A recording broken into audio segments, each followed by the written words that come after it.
Alright, so I've been reading this article and I left off at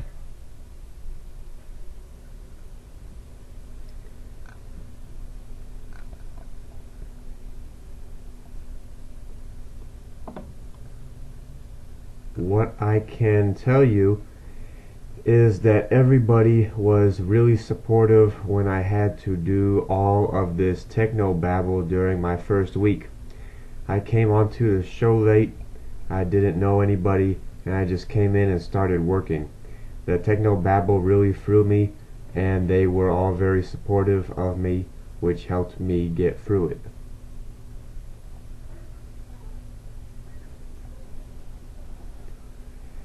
All of the technical stuff is very hard. I don't know how Britt Spiner does it.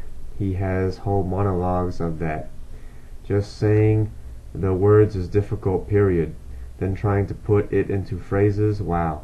It's the most challenging part of the show for me so far, but I think I'm getting better at it and I'm having a really good time. Past models. Terry Farrell was born in Cedar Rapids, Iowa, and began modeling at age 17. During her 3-year stint as a model, she also found time to study acting. The lessons paid off, as Farrell was cast on the series Paper Dolls. "Do you really want to hear the whole story?" she jokes. "Remember, you asked. I took a train from Iowa to New York carrying my grandmother's suitcase. I starved for a couple of months and then did well with the modeling for a couple of years. I came out here to LA in 1984 and landed Laurie Caswell on Paper Dolls, which Jonathan Frakes was also in, and then I got some other productions too.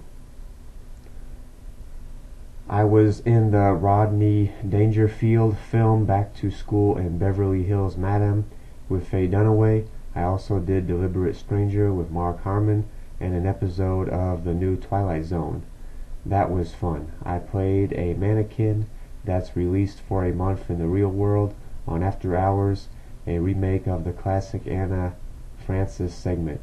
I also did an episode of Quantum Leap called Leap for Lisa.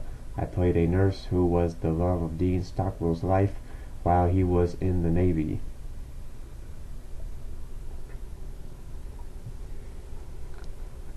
Scott Bakula jumps into Dean's body, and when I get killed, Dean gets blamed for her death. I loved working with Dean and Scott. Everybody was great. It was the nicest show I ever guest starred on. I felt like I was visiting somebody's house. They were really that nice. Farrell also starred as an ambitious reporter, Joey Summerskill, in the Anthony Hickox thriller Hellraiser 3 Hell on Earth, which she discussed in Fangoria Horror Spectacular number 8. Though the film in which Farrell battled Doug Bradley's Magnic Pinhead earned positive reviews during its late summer 1992 release, it made only a small dent at the box office. All I can say is thank God for that experience. It helped me be prepared for all the FX on Deep Space Nine. I learned so much, explains Farrell. I'm ready when they say visualize this or that. I know what to do when we're supposed to be looking at a tractor beam or when some being is scanning us. It was great practice.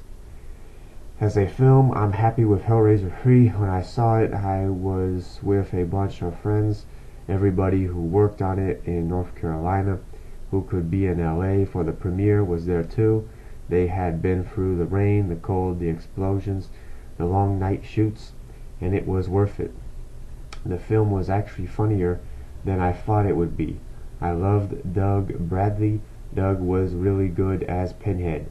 He was really playing two roles. Doug was also great to work with.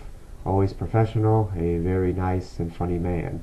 When the screening ended, I went up to Tony Hickox and thanked him. There were times when we were making it that were very, very difficult for me. Looking back on it now, I'm glad it all happened because I don't think I could have gotten Dax if I hadn't gone through everything I did on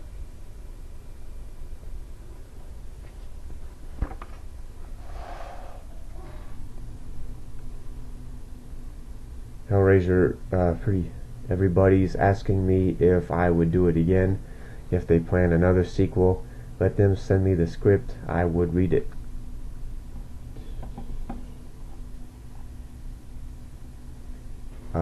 Present tense. Just as Hellraiser 3 headed into the theaters, Farrell's agent called to tell her Deep Space Nine co-creator and executive producer Rick Berman wanted her to audition for Dax. It was a Friday at 11 a.m. and I already had 2 other auditions to do that day. I also remember saying, "What's the deal?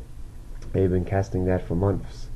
My agent told me they just had to see me, recalls Farrell, so I went in and read the roll cold for Rick and the other producers.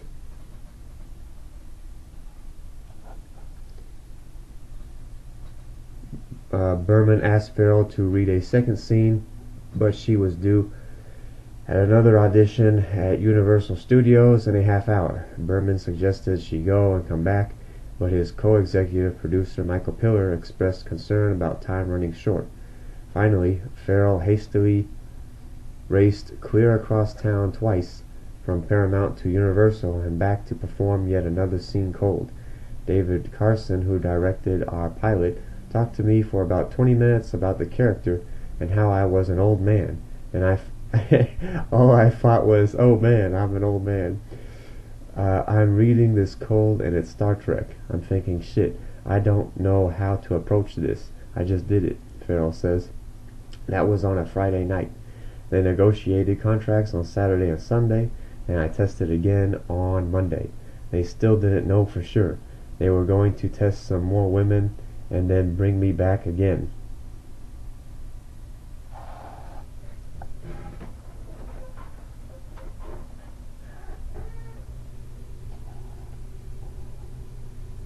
So I took the time to work on it, because doing it cold was so overwhelming.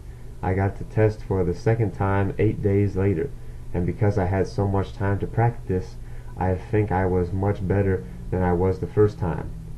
Then I got it, which was a really weird day. I was going to say hello to Mariana Sirtis after I got done testing, and there was a girl there from New York who they were testing against me. We did our testing on Next Generation because Deep Space Nine was too busy, so I got to know many of the Next Generation people. As I got to stage 16, the security guard said, "Terry, you have to go to Rick Berman's office now." I went running back and thought, great, I have to read again because of this girl from New York. I walked into his office and he says, "Congratulations." I said, "Oh my God, I think I'm going to cry." And Rick asked me to go sit at his desk because he wanted to watch me cry. I was freaking out. I said, "I used to watch Star Trek when I was a little girl. My grandma made me a tribble once. It was just too weird." It got weirder. Farrell came onto the project so late that shooting had already begun, with David Carson filming the 2-hour pilot around the Dax character. In the meantime, Berman, Piller, and makeup guru Michael Westmore tinkered not just with Dax's prosthetics, but also with her hair and makeup. "Every day we thought I would be filming in 2 days," laughs Farrell. "They just kept changing everything. We ended up shooting all of my stuff in 1 week. The last week, and that was tough. There were 16-hour days. I was a total wreck." 2 days were spent with Farrell sporting a prosthetic forehead before Paramount nixed the concept as too alien. Now she says, "I have spots along my face on either side. I look sort of like a leopard. It takes about 3 hours to get it all on, but it's pretty cool." Continued on page 64. Before I go to the other page, there's some pictures some Dax pictures and stuff, and this is one of Dax and the engineer, and it says here, sharing ops space with Colm Meanly has been enjoyable for Farrell. He's great, hysterically funny on the set. And that's that picture. Here's another picture of Dax and Cisco, or the commander.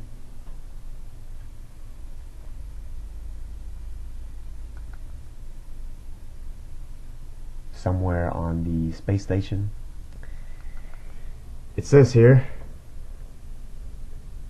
in the 24th century, we're still going to be human beings. Because Dax has known Cisco before, we'll develop an unspoken language, says Terry Farrell of her relationship with Avery Brooks, Commander Cisco. And this other one, this other Dax picture,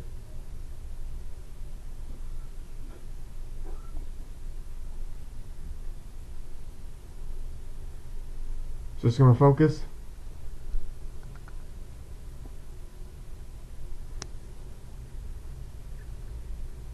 Yeah. Dax is very thoughtful and cares about people. The actress says she has a Zen master quality to her.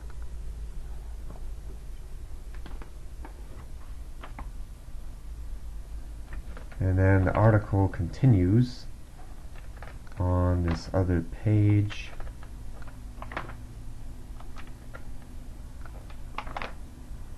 This is just some other stuff, other movies and articles from that time.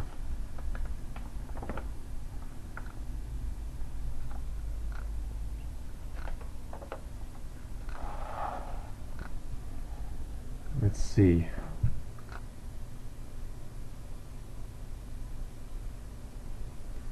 This is kinda, I don't know. Well, I better make a another part, since this is a pretty big article. So I'll be back.